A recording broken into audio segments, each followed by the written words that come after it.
Assalamualaikum warahmatullahi wabarakatuh. Perkenalkan, nama saya Muhammad Giovanni Adentara Saputra Rizky, NIM 2006051110189. Di sini saya akan menjelaskan eh, membuat video tentang TikTok Shop yang baru-baru saja dihapus. Kenapa dan mengapa? Yang pertama, dari pendahuluan, pada era digital seperti sekarang, ini perkembangan teknologi informasi telah mempengaruhi berbagai aspek kehidupan termasuk dalam hal perdagangan online. Salah satu platform e-commerce yang populer adalah TikTok Shop mungkin dari tahun lalu, dari 2022. Namun akhir-akhir ini pemerintah telah mengambil langkah untuk membatasi edar TikTok Shop, makalah TikTok Shop.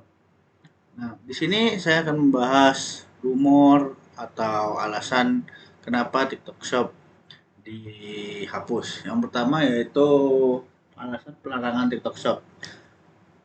Yang pertama, privasi dan keamanan data. Terdapat kekhawatiran terhadap bagaimana data pengguna TikTok Shop dielaborasi dan dimanfaatkan oleh pihak yang tidak bertanggung jawab. Yang kedua, isu konten tidak pantas. Terdapat kasus-kasus di mana konten di TikTok Shop dianggap tidak sesuai dengan nilai dan norma-norma masyarakat berkala.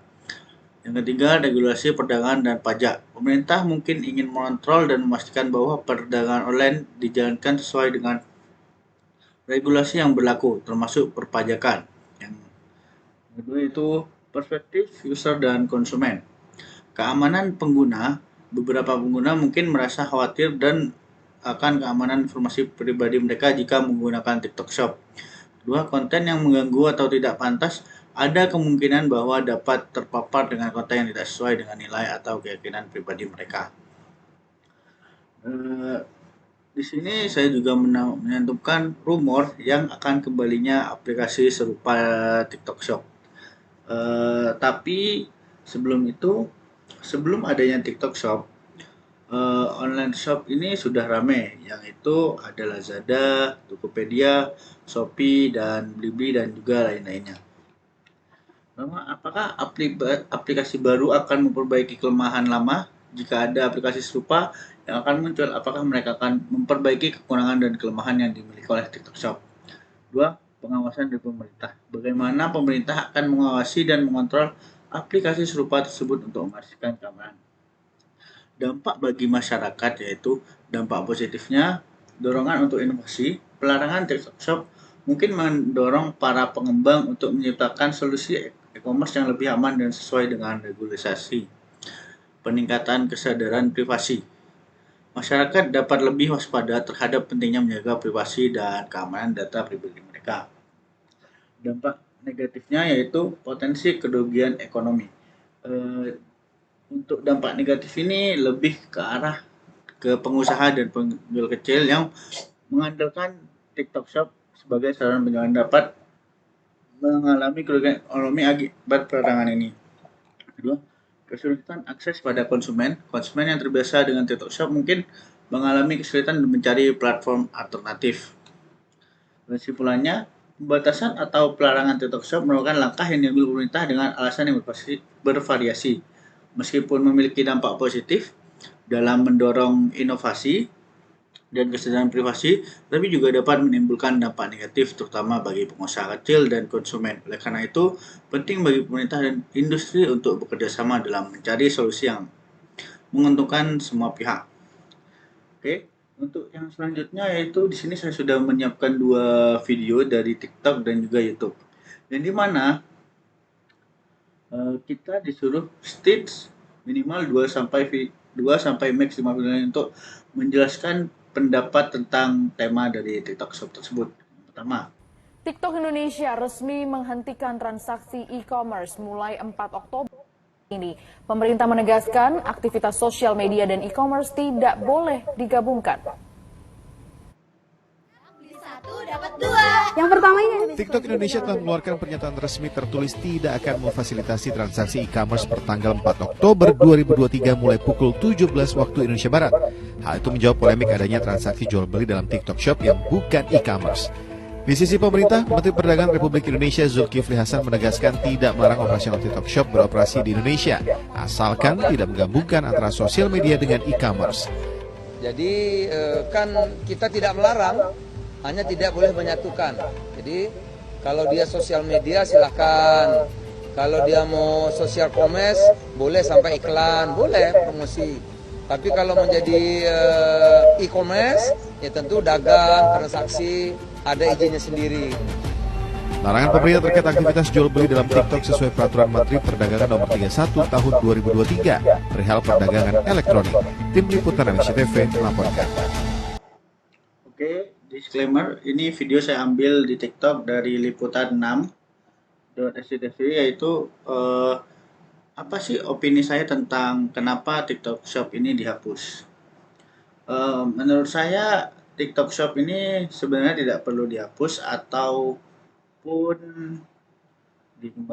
mungkin bisa dikembalikan, tetapi dengan cara seperti dengan halnya Shopee atau Tokopedia, yang dimana diharuskan kita harus membedakan antara medsos dan e-commerce, tak boleh digabung. Ya benar. Jadi ada aplikasi medsosnya TikTok dan ada aplikasi sendiri, yaitu aplikasi TikTok Shop. Jadi sehingga kita dapat gampang untuk mencari baju-baju yang dimana yang kita tidak usah jauh-jauh pergi seperti ke mall dan seperti ke tempat lainnya. Apakah itu mempengaruhi dari segi penjualan offline? Ya memang mempengaruhi.